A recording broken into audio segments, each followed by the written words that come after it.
Good evening, everyone. Welcome to the Housing Crisis in Focus, Facts versus Fiction. My name is Emily Williams, and I am part of the planning committee for this event. And I just wanted to take the time to, first of all, welcome all of you for being here, because it shows that you have an interest and perhaps in the future, or if not now, a commitment to housing justice in the County of Los Angeles. 25 years ago, I was paying $450 a month for my own bedroom and a shared bathroom in Brentwood. I was in grad school at UCLA working 3 part-time jobs, and my take-home pay was $18,000 a year. This was far less than the nation's per capita income at the time, which was about $28,000 a year. Yet my monthly rent plus household expenses comprised less than a third of my take-home pay. And it wasn't particularly challenging to find an affordable place to live in LA.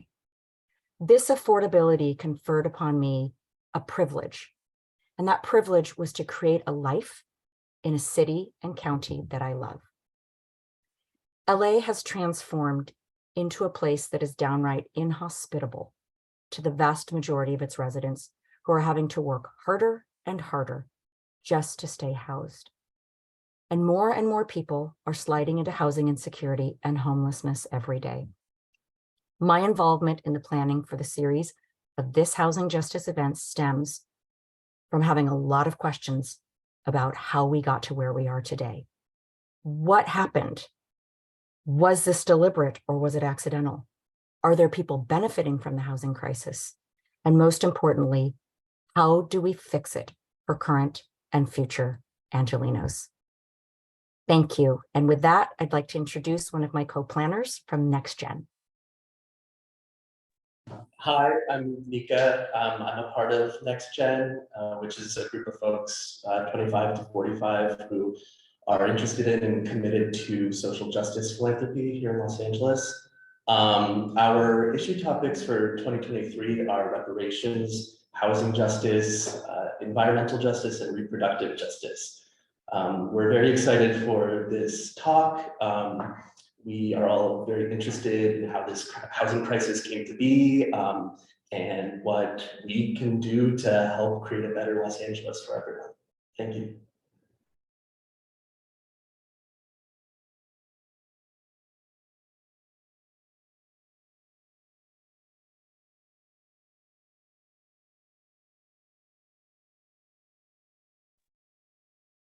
Alma, our Vice President of Public Partnerships. Hi, everyone. I'm so happy to see all of you and welcome to this really critical and important discussion.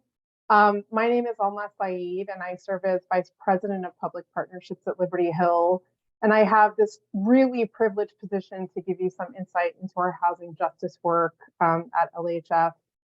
In my position as Vice President of Public Partnerships, I oversee and support our publicly funded work. I also wear a different hat, directing our housing justice portfolio. I come to this work with several years of experience as an eviction defense attorney, as well as affirmative housing litigation experience, so 2 sides of the issue. Whether you're a longtime contributor to Liberty Hill or somewhat new to our community, you might know that housing is pretty central to our history as an institution. But we approach this work in a really unique and thoughtful way, which is part of the reason that I'm here doing this work. I think at Liberty Hill, we recognize that keeping people in the homes that they're in now directly reduces the number of people who are experiencing housing instability and houselessness. In Los Angeles City alone, not the county, there are 350,000 people who day to day are on the precipice of potentially losing their housing, in part because their housing is unstable. So keeping those folks in their homes is really, really essential to a safe, thriving Los Angeles. Related to the way that we're approaching our programmatic work, we have been shaping our overall housing program and support with one key point in mind. If we have the opportunity to reimagine the values that shape our housing ecosystem and our housing policy, what might they look like? It's really clear that in the current system, in the current moment, where the cost of housing is tethered to the rise and fall of the market, where wages and income are not keeping pace with the cost of housing, and where basically housing looks like a contract for services agreement, and any violation of that contract could result in a family losing their home, that system just isn't working. The reflections that we heard earlier about a tenancy at $400 a month in a place like Brentwood is literally unheard of. So what are the values that we need to think about? What is the system that we need to imagine for LA to be sustainable for all families once again? I mean, what meaning do we make of a system where someone's immigration status could be used against them to compromise their tenancy, or asking for repairs could result in the possibility that they could be pushed out the next day? I don't think that that's a community that any of us want to live in, and I certainly know that I don't. My parents and I were evicted from our apartment when we first immigrated to the United States. I was about 2 years old at the time, and it deeply shaped the trajectory of my family's life and my own. We were on the East Coast at the time. As a result, we migrated to Kansas, and that's where I grew up. The result of this is something, for me at least, has been long lasting. I've been thinking about housing for a very, very long time. And I think in this post-pandemic moment, we are all sitting with the complexity and challenge of how to ensure that people in LA have access to safe and affordable housing. I think we all understand that, like, housing is not a widget you buy in the store. You can't go into Walmart and get stable housing for everyone. I mean, we shouldn't go to Walmart. It just isn't the system that we want to live in. What if instead we thought of housing as a social good, central to our lives and social production, and in which we all have a stake?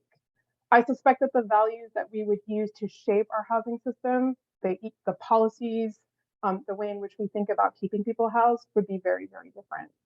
In this vein, for the last few years, in part in my work at Liberty Hill, but also preceding it, I've been thinking a lot about the use and value of the social contract, a concept that underpins many of our institutions and policies. I know that a lot of us, myself too, think of this concept as a vestige of dead property owning philosophers, some of whom held people in enslavement. And we should really take those criticisms very seriously. Despite this, I think it's worth our consideration here. In a piece in the Yale Journal of Law and Policy Review, I spent a lot of time reconsidering the value of the social contract, or the notion that by virtue of being in a society, we are all afforded a set of protections and rights, and also share in a set of responsibilities. I wrote this piece against the backdrop of the pandemic and the 2020 Black-led uprisings, and focus on how California is uniquely positioned to reconstitute or revitalize this concept. While our history of racism, classism, and general derision of the poor has arguably gutted the application of this concept, and our history of segregation, redlining, and ghettoization of public housing has forever marked the housing ecosystem, I still think there is some value in putting pressure on the values that we use to that currently guide our housing system. I think the concept of the social contract as a result holds some value. Housing represents a microcosm of the principles and values that we hold as a society. So what are those for all of us? At Liberty Hill, our goal is to understand and really think about how we're approaching housing from a community perspective. We also understand that this is not just about building new housing. If that was the case, our vacancy rate would be 0. Instead, it hovers right under 4%. Or ensuring that people play by the rules, because most people do. It's much bigger than that. It is instead about pushing back against misconceptions, investing in a new set of values, and grappling with the reality that if we're thinking about housing as a consumer transaction, the result may not be that people stay housed. So let's change that now. Liberty Hill's Housing Justice Program focuses on 3 big ideas that we're continuing to refine, and our programmatic investments reflect that. We protect those, so the 3 concepts: protection, preservation, and building power in communities.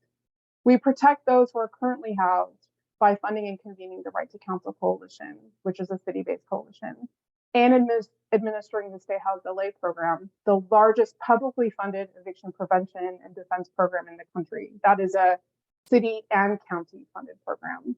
Both the Right to Counsel campaign and Stay Housed LA aim to ensure that people know their rights, have a pathway to organize with other people in their community, and have access to a lawyer should they need it. Without this, we know that many tenants are subject to eviction or might even self-evict because of default in court. We preserve housing by investing in community land trusts, a model that provides tenants a pathway to purchase the buildings they live in. We understand that single family housing or like home ownership may not be the right path for everyone, especially in a city like LA and in the current economic moment. But we are all better off when families have access to long-term sustainable housing in the communities in which they live. And we build power. We spend a lot of time thinking about what it means to build power.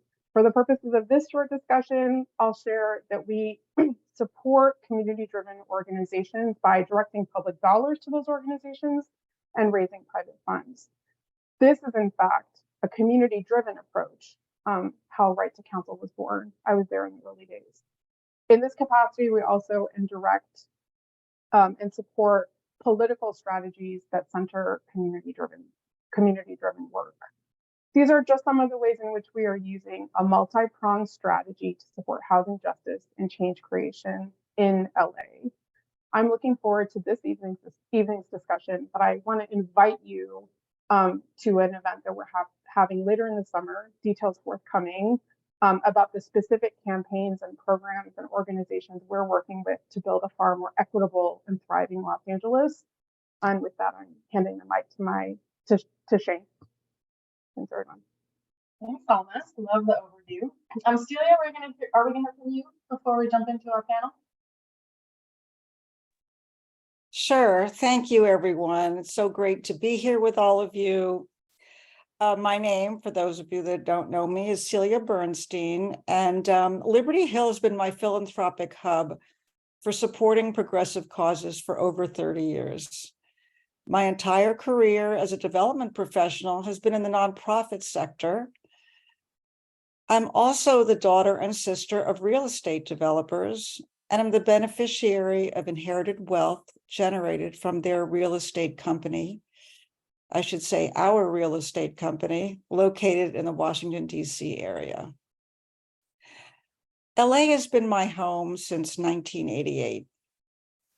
During the past few years, especially following the murder of George Floyd, I've expanded my attention from outwardly supporting progressive groups to inwardly examining personal biases and life choices. This journey has really led me to asking myself the question, as a wealthy real estate owner, what is my moral obligation to learn about the complexities of housing justice and reflect on the action steps I can leverage from my position of power and influence, both in the city where the wealth was generated and where I've made my home? I don't know yet what those steps are, but I'm committed to doing more, and in community, most likely with the Liberty Hill community. I do not want to sit idly by another day. This is why I'm here learning alongside all of you. We can all make a difference to create a more just world. Thank you. Thank you so much, Celia, and thank you to Emily and Nika and for the intro and to the Next Gen Giving Circle and the what is your group calling itself, Celia? The Donor Engagement Committee. Thank you all for planning this event. Such a wonderful and provocative framework to jump off from. I get to have the wonderful job of introducing our panelists and asking them some questions, and I'm so thrilled that I got to have my dream team. These are the 3 people I wanted, and they were all available, and we really couldn't have a better group of folks who are deep experts in this arena, offering perspectives from very different roles in the landscape. So I want to introduce Marion Lee first. Mary is what was a tenants' rights attorney back in the day. One of the things that I've been most impressed that Mary has done that I've gotten to experience is Undesign the Red Line, which was an exhibit in South LA that explores the history of racial housing segregation here in Los Angeles. Mary and I both got to be Stanton Fellows together a few years ago, which is where we got to know each other, and I got to learn from Mary along the way. She's also on the board of Community Coalition, one of our grantees. So her giant brain is mixed with really on the ground practical work. She was the Deputy Director of Policy Link, which specializes in economic and racial justice, and Mary's well known as a leading expert in the field. And I'm so excited to hear from you, Mary. So let me pull up my question for you. So each panelist gets one question. I've asked them to just opine so they can really draw out the thoughts and the stories without me interrupting with a bunch of pestering questions. So Mary, tell us, what do you think are the biggest myths about the housing crisis? And can you help us understand how today's crisis tracks directly back to slavery and how our policies and programs today continue to reflect and perpetuate structural racism? And given all of that, why do you think tenant protections and tenant organizing are important? Take it away. Great, no problem. I can fit in 400 plus years of history and social conflict into 10 minutes, I think. 15. Happy to be here, Shane. And just one clarification, Undesign the Red Line is actually a national exhibit. It moves all across the country. It is back in South Los Angeles. The Community Coalition actually has it now. They're doing a whole month of activity on housing in South Los Angeles, particularly, that's running this month. So go on the Community Coalition website if you want to see the exhibit again and other programming that they're doing related to housing. And the specific title, I think, for them is How South LA is Not for Sale. That brings up issues of gentrification and displacement, which I don't think I'll have much time to go into today, but I think all of these issues are related. And in fact, to answer your first question, I think you asked me more than one question, but that's okay. But to answer the question about what I think are the greatest myths, and that leads into this discussion for me of our history, our sordid history in this nation. You know, there is a strong narrative that the housing crisis, and particularly the tenant housing crisis, is a result of a lack of affordable housing, and that it can be solved by building more affordable housing. And there's no question that the city needs more housing, and it's been way behind in terms of doing development. But I really stand on the proposition that you really have to understand the context of where we are, and that we were in a crisis for people of color and Black people, particularly in this county, in this region.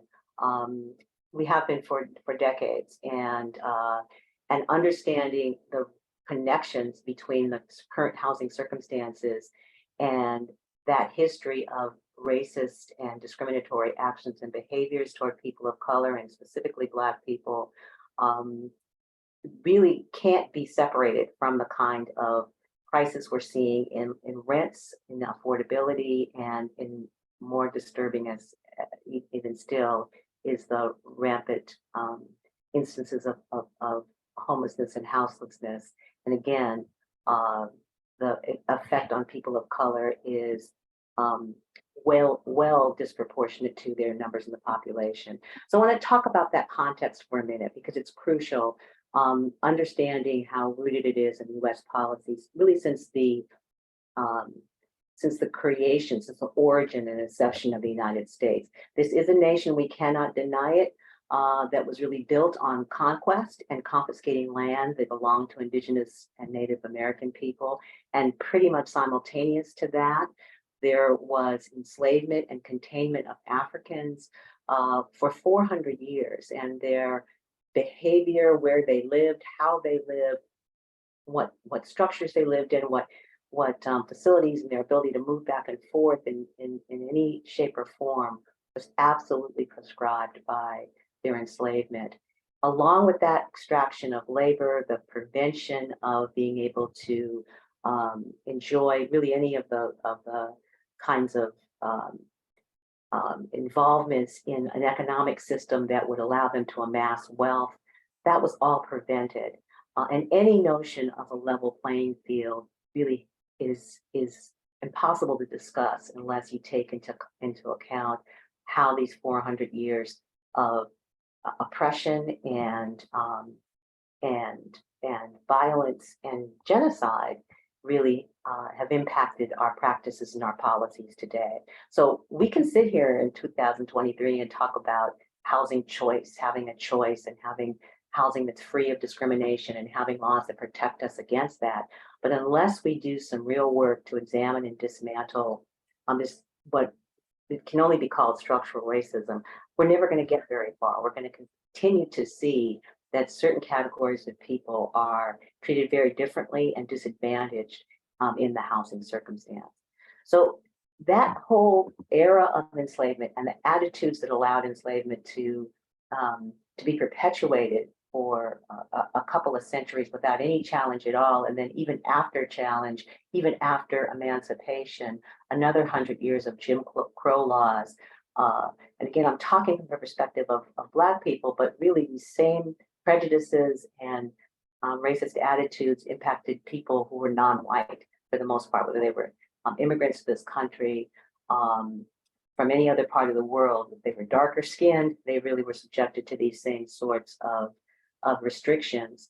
And they didn't just include people refusing to rent or sell, they included examples of lynching, examples of homes being burned down, not just the homes of individuals, but often entire communities. So you may be familiar with instances that occurred in places like Chicago, where an entire neighborhood was burned down in 1917 after a Black child swam in the public ocean and on the beach, and or Tulsa, where an entire Black community was burned to the ground following the arrest of a young Black man, or Rosewood, Florida. I could go on, but I won't. Even most recently here in California, we're uncovering details of a community that was burned in Palm Springs because the vision of a developer for building hotels and a resort was inconsistent with the Black population that was living in the community that was in the neighborhood that was desired by the developer. So all of our housing policy that we're going to be talking about today was crafted against that backdrop. And the tentacles of racism and white supremacy are evident in our land use and housing policies that were designed to benefit whites and disadvantage people of color. And just to give you, I'm going to get out of the past in a minute, but just want to give you the example of two big federal laws. One was Special Field Order 15 that was adopted right after the end of the Civil War in 1865, and is commonly known as 40 Acres and a Mule. This was supposed to be what was the initial reparations for Blacks that had been enslaved. They were asked by President Lincoln and his aides, what did they think would make their people whole? And they said, land to till. And that was the reason that 40 acres was allotted, or supposed to be allotted, to every Black person. However, just a few months after its passage, President Lincoln was assassinated, and one of the first acts of his successor, Andrew Johnson, was to rescind that order. And so, although a few people had begun to acquire land, it was taken from them, and that policy never moved forward. But almost at the same time, the Homestead Act was passed in 1868. And between 1868 and the 1930s, whites were able to get land grants of about 160 acres each to settle in the Midwest and in the South. And over 246 million acres, much of it confiscated from indigenous and tribal peoples. Nearly 10% of the US land was transferred to white Americans in this manner. So it's estimated that nearly 1/4 of the US population is still benefiting from that policy. So there's an acknowledgement of that, but not the acknowledgement of the harm that is transcending generations. It's intergenerational for Blacks and people of color.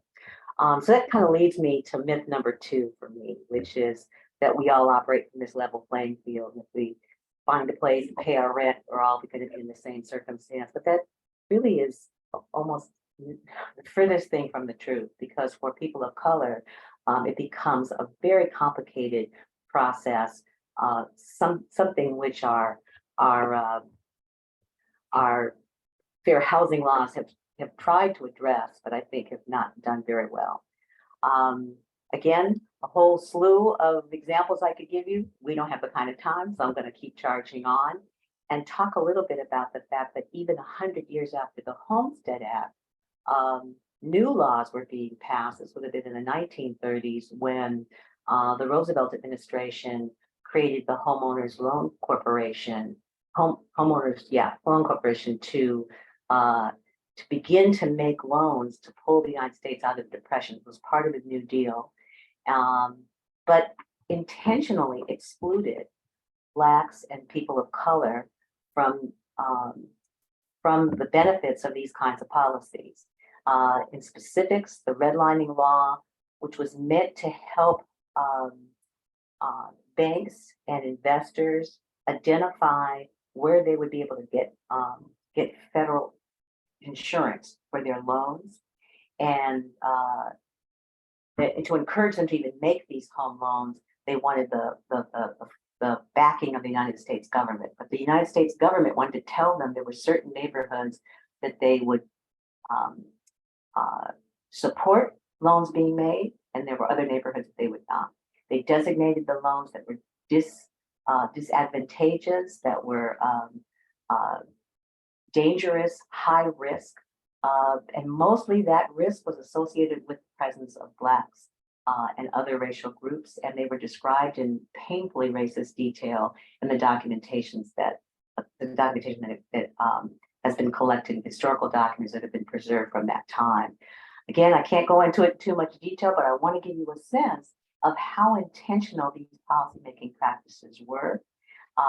And we see it again in the creation of zoning and land use laws that may seem like they're facially neutral, that they don't have anything to do with race, but they have everything to do with race when they designate certain areas as attractive, certain areas as entitled to protection, certain areas is where housing can be built, and others where it cannot be. And this affects the cost of that housing, and affects how densely populated that housing can be. So even when we're looking at policies and practices that seem like they have nothing to do with race, we really do have to examine who are these laws benefiting and who are these laws harming. And we can also find, we can often find as we examine them, that it's people of color that are stuck holding the bag, stuck in the least advantaged position. And unfortunately, most of the time, the people of color themselves aren't even aware of how these policies and practices are locking them into certain neighborhoods and out of certain neighborhoods. So to speed us up through this several hundred years of history and bring us to the last 20, 30 years, particularly in Los Angeles, and wonder why our housing system is so broken, we find that the policies and practices, even the fight to establish any kind of right for tenants, has been one where large corporations, large landowners have worked very hard to exclude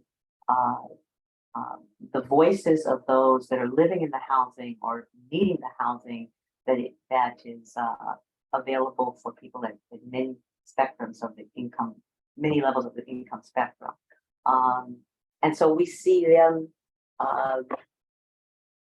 denying whole neighborhoods the ability to build enough housing, or whole neighborhoods the ability to protect housing that has been lived in or occupied by communities of color, and almost randomly seeming to acquire and tear down communities in the same way that they were burned some 120 years ago. I know my time is just about up, but I need to cite the fact that the destabilization of communities such as neighborhoods in downtown Los Angeles that were disrupted when the Staples Arena, now the Crypto Center, was built, happened again very recently when the SoFi Center went in Inglewood. Transit and highways have often dissected communities of color and destabilized housing that was occupied by people of color. One of the biggest examples of that kind of racialized displacement in Los Angeles is Chavez Ravine, where the Dodgers play. Beautiful ballpark, but it used to be a residential community that the powers of eminent domain were used to acquire and displace scores of people. These, every few years, one of these things happen. These are happening, these kinds of instances are happening all over the country. And what they do every time is send shockwaves through neighborhoods, taking people out of their communities and leaving them to compete in a market where prices are beyond their control. They're clearly not accepted, quote unquote, or wanted in certain neighborhoods. Los Angeles still remains one of the most segregated cities in the country, which is saying something when you compare it with cities in the South and parts of the Midwest. So the last glimmer of that is, and it's not really a glimmer, it's a big gaping hole in the question of fairness, and that is the overrepresentation of people of color, and particularly Black people, in our homeless population. That the summary, the conclusion of all the things that I've been talking about is evident in our homeless population. There's a population, the population of LA County is about 9%, Blacks represent about 9% of LA County's population, but make up roughly 40% of the homeless population. And that disparity, that disproportionate representation in that population is a culmination of all of these factors. And actually, I didn't even mention some of those factors like wages and working conditions and discrimination that people face on the job. So you're stuck with wealth being extracted, with being placed in a historical intergenerational posture where owning and acquiring property, maintaining neighborhoods, building your own wealth is interrupted repeatedly, locked into jobs that are low paying, locked into communities that are disadvantaged, really by design. Something's got to give. And what gives is that there aren't enough opportunities and there's way too much need, and that need is disproportionate. So I'm getting the cutoff sign, but I want to hand it off to my colleagues who are going to talk, I think, more specifically about the rights of tenants and the need for tenant protections and tenant organizing. I'll tell you that organizing is probably the only way that we're going to see a broadened understanding and a groundswell of support for the kinds of changes that will bring some level of voice and ideally, ultimately, some parity for the needs of tenants in this discussion. I'll stop now, and sorry, Shane, if I went over. That was amazing. I wish we could have a couple more hours with you, but thank you for that sweeping overview of hundreds of years of history. And I wanted to mention that there will be time for Q&A at the end. So if you have questions and comments, ideas, then note them down, and I'll be sure to call on you later. But now I would like to introduce Peter Dreyer, who is a professor of politics at Occidental College. He actually did housing policy for the mayor of Boston. And he's the author of many books on socialism, housing, something called Metropolitics, and baseball. He and I served together on the steering committee to implement the United to House LA ballot measure. So I get to work with Peter frequently on that. He serves on the board of Lane, another grantee of ours. So again, giant academic brain, but also deeply involved in day-to-day organizing. And with that, I'll ask you my questions. Peter, it's true, I have multi-part questions for each of you. So Peter, tell us, what do you think are the biggest myths about the housing crisis? And help us understand the history and the root causes of the tenant crisis in particular, and current organizing and policy solutions. Great. Thanks, Shane. Thanks to Liberty Hill for inviting me to this, and hello to everybody out there that's interested in housing. In a nutshell, the problem of housing in LA and in other cities around the country is a simple statement, which is often made by angry tenants, which is that the rent is too damn high. That about explains everything.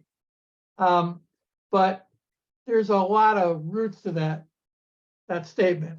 How do we get here? Why is the rent too damn high? And I think the biggest myth that gets in the way of answering that question in a reasonable way is that we can simply build our way out of this crisis by letting the free market and developers build as much housing as they can And eventually that will filter down to help poor working class and lower middle class people who right now, excuse me, are shut out of the housing market or are paying much too much for rent. And the truth is that if you look at the number of households that are in LA, and you look at the number of housing units there are, it's roughly equal. It's a little unbalanced, but not much.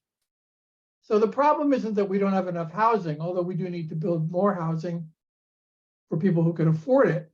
The problem is that most of the housing we've been building in LA for the last 50 years is not affordable to working and middle-class people. And by that, I mean everything from janitors and hotel housekeepers to bus drivers and computer programmers to school teachers and nurses. It's a housing crisis that only really works for people, excuse me, who make over $200,000 a year. If you want to afford the typical 2-bedroom apartment in LA, you need a hourly income of about $40 an hour, which of course is 3 times the minimum wage almost, and is much more than most workers in Los Angeles earn. And so we have to do something about creating more affordable housing.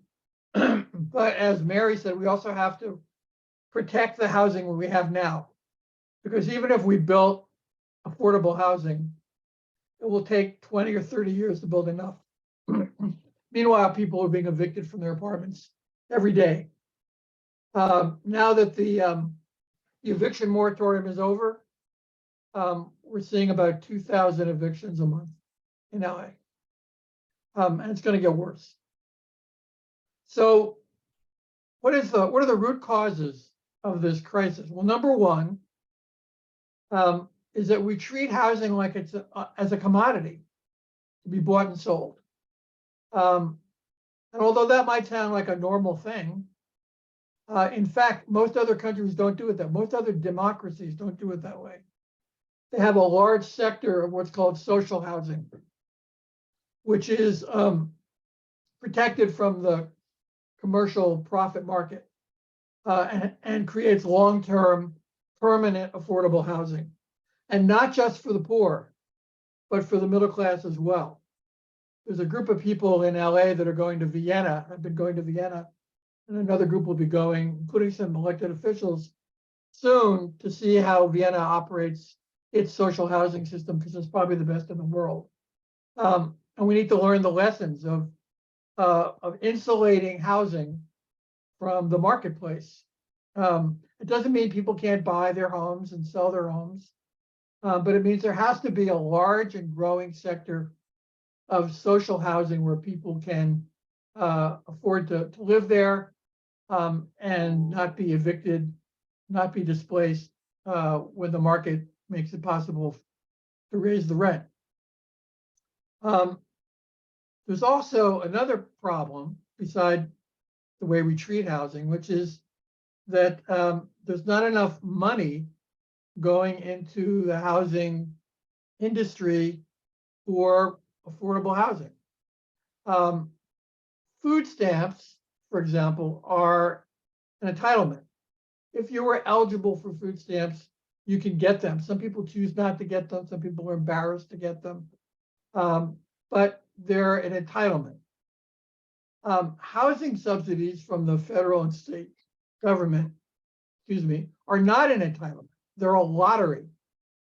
Of all the millions of families in the United States and in LA who are eligible, who have the income eligibility to get either like a Section 8 housing subsidy or to live in a subsidized apartment building, only 1/4 of them have any government subsidy. 3/4 of them don't have them because there's not enough money in the budget from Congress or from the state government. And so they're left to the whims of the private market. And so if we believe that housing is a right, which I do, then we need to pay for it. We believe that education is a right, and so we pay for it, at least K through 12. Not all schools are equally good. Not all school districts, some school districts have more money than others. But there's a kind of bottom line threshold that every kid in America is entitled to a free public education. We don't believe that about housing, or if we believe it, we don't put our money where our mouth is. And so that's another issue. A related issue is that even those people that have government housing subsidies, particularly what are called vouchers, which are kind of like food stamps for housing, they often can't use them because there are a lot of landlords that won't accept them. And there aren't enough affordable housing units that will accept Section 8, what are now called housing vouchers. So that it's kind of like giving people a food stamp when the grocery store shelves are empty. There's not enough places to use them. And so a lot of people with Section 8 subsidies come back to have a couple months to find an apartment. They can't find an apartment for a landlord that'll take a subsidy.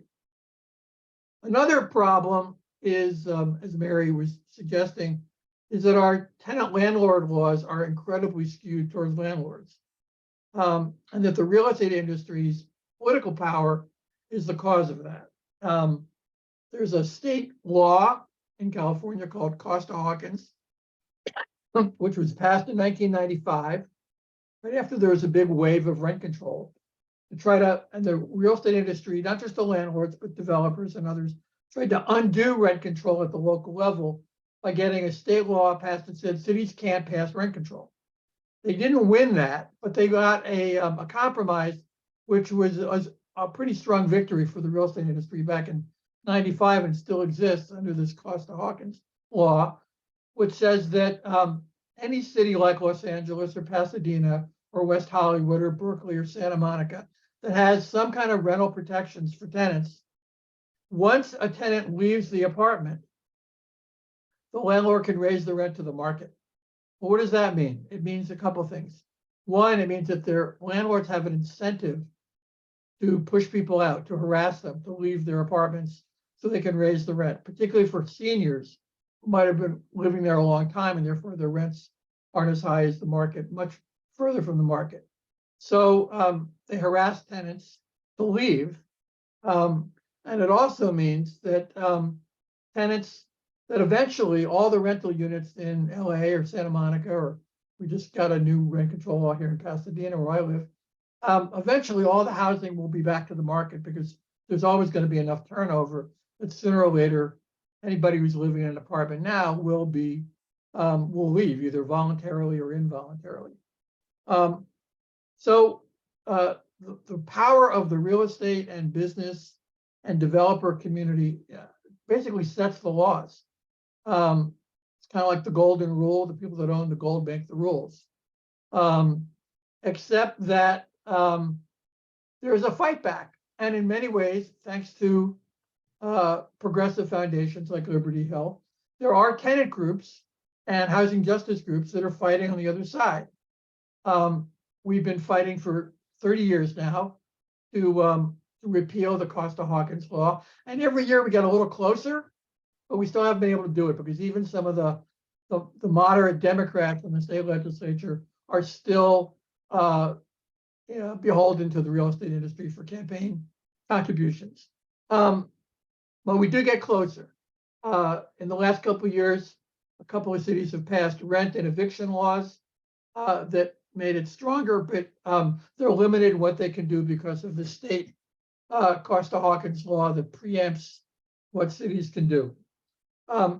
Last November, we passed a law. I was part of the coalition that crafted the measure ULA, United to House Los Angeles, that passed the law that raised the real estate transfer fee to 4% for any property, housing or commercial office or apartment buildings. Any property that sells for over $5 million has an extra 4% tax on it now. And any property that sells for over $10 million will get a 5.5% additional real estate property tax, transfer tax.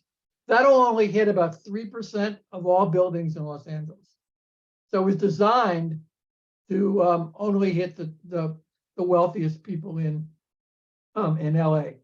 But it will raise, even though it's only gonna it's not gonna hit 97% of the properties that get sold every year.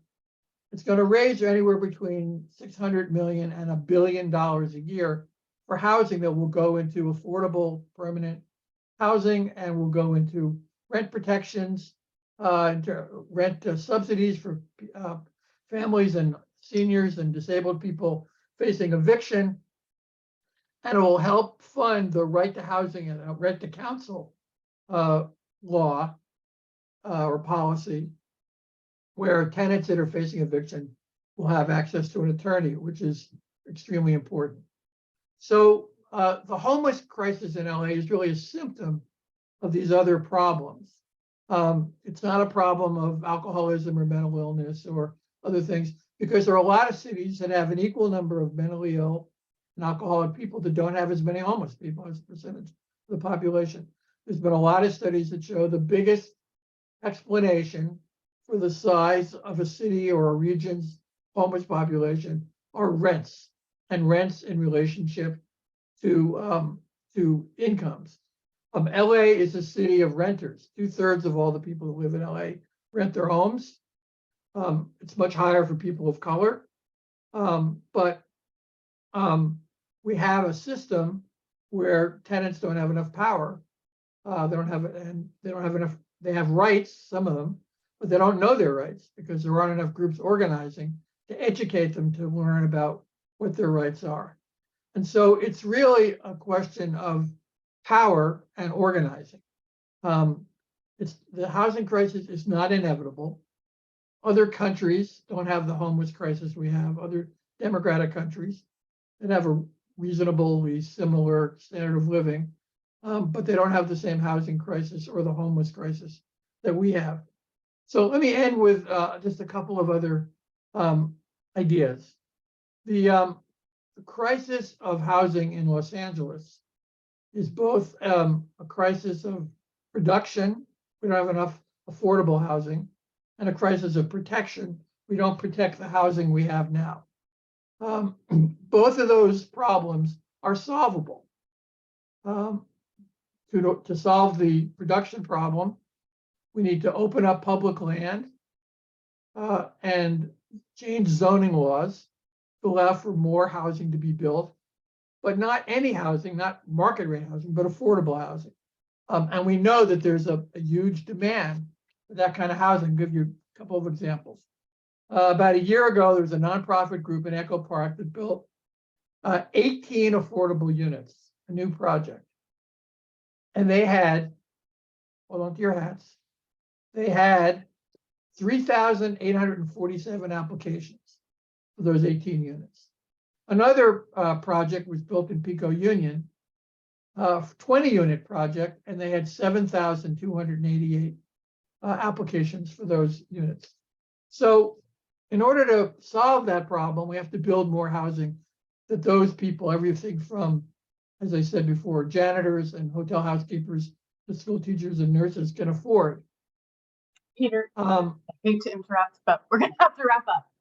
Okay, so the other thing though is we have to protect the housing we have, and that means to strengthen the eviction laws, to strengthen the tenant protections, to let people know what their rights are through community organizing and tenants' rights clinics, and more lawyers to protect them when they go to court if they get evicted.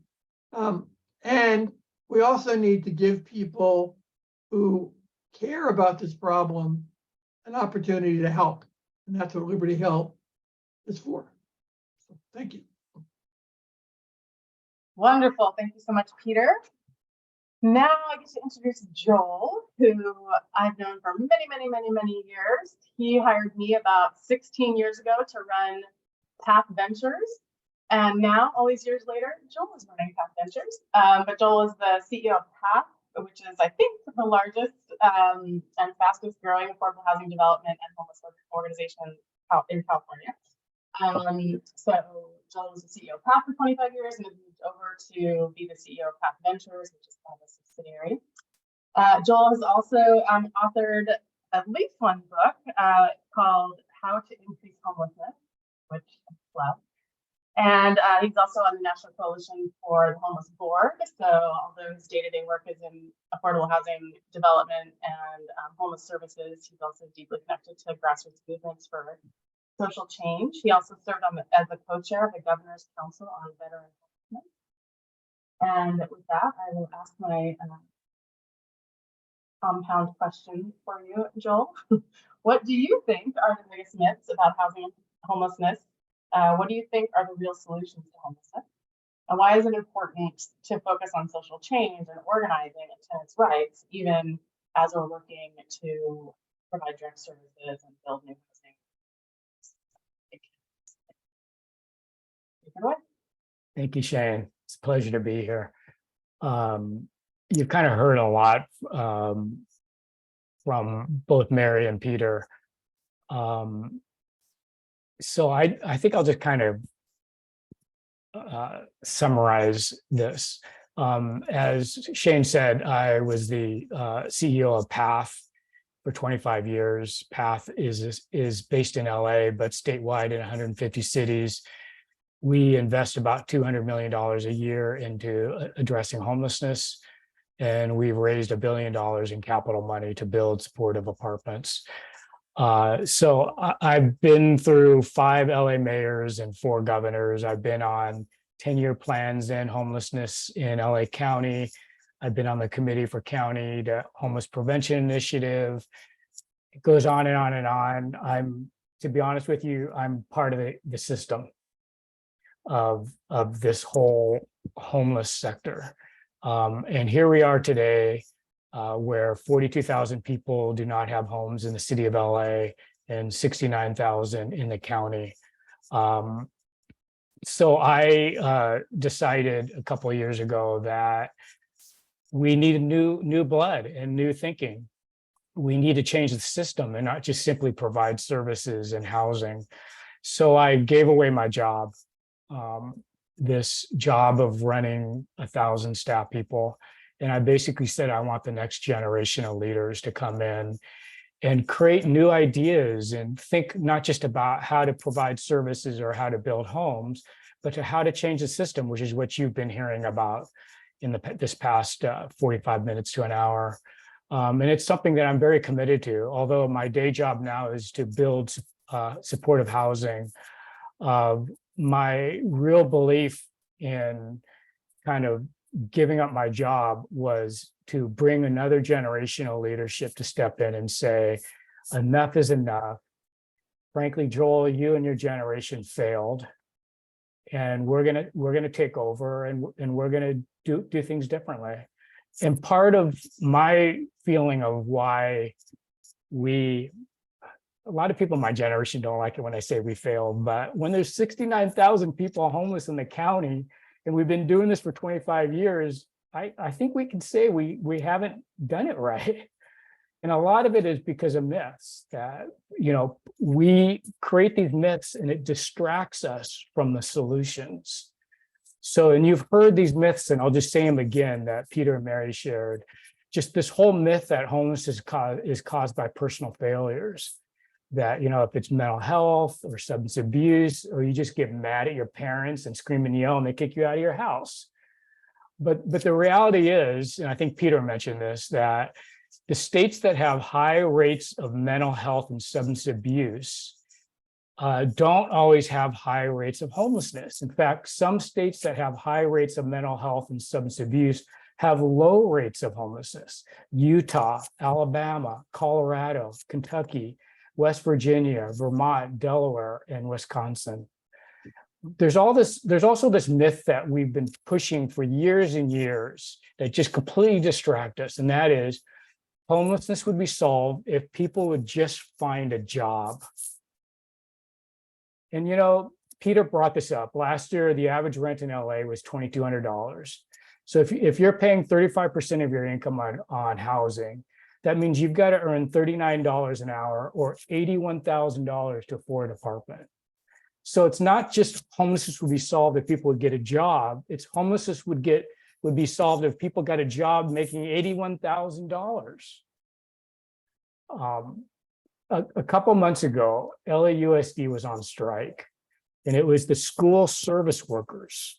Those are the ones that in the kitchen, the janitorial, and they were on strike because they wanted 30% more salary. And if you just look at that kind of just in general, 30% seems like a lot, right? 30% of your salary, I want more. But when I looked at the numbers, the average worker on the frontline staff at LAUSD was making $15 an hour or $30,000. If you increase it by 30%, that's $40,000 or $40,500. It's half of the 81,000. So even though they were on strike and they quote unquote won, got what they wanted, they still don't have enough money for stable housing. And as Peter had mentioned, that every time rent goes up, there's a study that says that when rent goes up by $100 a month, there's a 9% increase in homelessness in that community. So it's not just people getting jobs. There's also this myth about homelessness as a geographic problem, that cities with high poverty rates have more homelessness, or warm cities attract other people to come in and attract homelessness.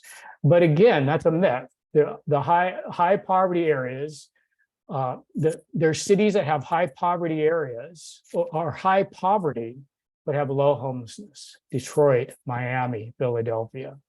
And then there's cities that are low poverty, frankly, they're rich, that have high homelessness. San Francisco, Silicon Valley, Boston. Same thing with warm cities that attract homelessness. There's cold cities in America that have high homelessness. Seattle, Portland, Oregon, New York City. So, you know, we've got to dispel these myths. And I just want to throw a few others out, and I'll just share with you quickly some solutions that, and Peter and I were talking about this earlier in one of our discussions. There's the myth that more liberal, democratic controlled cities are more successful in addressing homelessness. And that is just not true. And the reason why is just because a politician is liberal or progressive, they can still be NIMBY, not my backyard. And that's what's happening, just as NIMBY as their conservative counterparts. And if we say not in my backyard, we're basically limiting the supply of housing in a community. And I think Peter had said, that's why we need to organize, which is correct. There's the myth that just pass laws to ban homelessness related activities in a community and the homelessness will go away. You know, things like loitering or camping, create anti-loitering or anti-camping. And this just doesn't work because first of all, it doesn't address the housing issue. It just pushes people into other areas. Finally, the last myth is our system of helping people on the streets get into homes is not working. And in LA and many cities in California, the system of helping people get into homes is working. LA has 69,000 people who are homeless, LA County. In 2022, 21,000 people were placed in homes because of the system. The system of finding homes works because if it's 21,000 in 3 years or 3 to 4 years, we would end homelessness. But the problem is the numbers are going up. And why is it? You've been hearing this. You've been hearing this. And that is because more people are ending up homeless. They're being evicted. They're losing, the rents are going up. They can't afford their rents. So in fact, in 2022, the numbers went up 3,000. So basically every time we get 10 people into homes, 12 other people become homeless. And that's our problem. So how do we get here? It's a structural problem. It's not just us providing services and housing, it's changing the system. And I'll just give you 3 things that you've already heard, but I'm going to just say it again. My dog's barking. I'm going to say it again. Is the first solution is that housing is a right. And you heard it already. It's not a commodity. And I'll give you an example. One of the most richest cities in the world is in Asia. It's very wealthy, it's very business friendly, very entrepreneurial. It's the movie Crazy Rich Asians is set there, and it's Singapore. In Singapore population, 80% of the population is in what Peter calls social housing or public housing. That's why they have no homelessness on their streets. Because housing is a right. Second is housing wage, not a livable wage, a housing wage, a wage that will pay for at least the average rent of an apartment.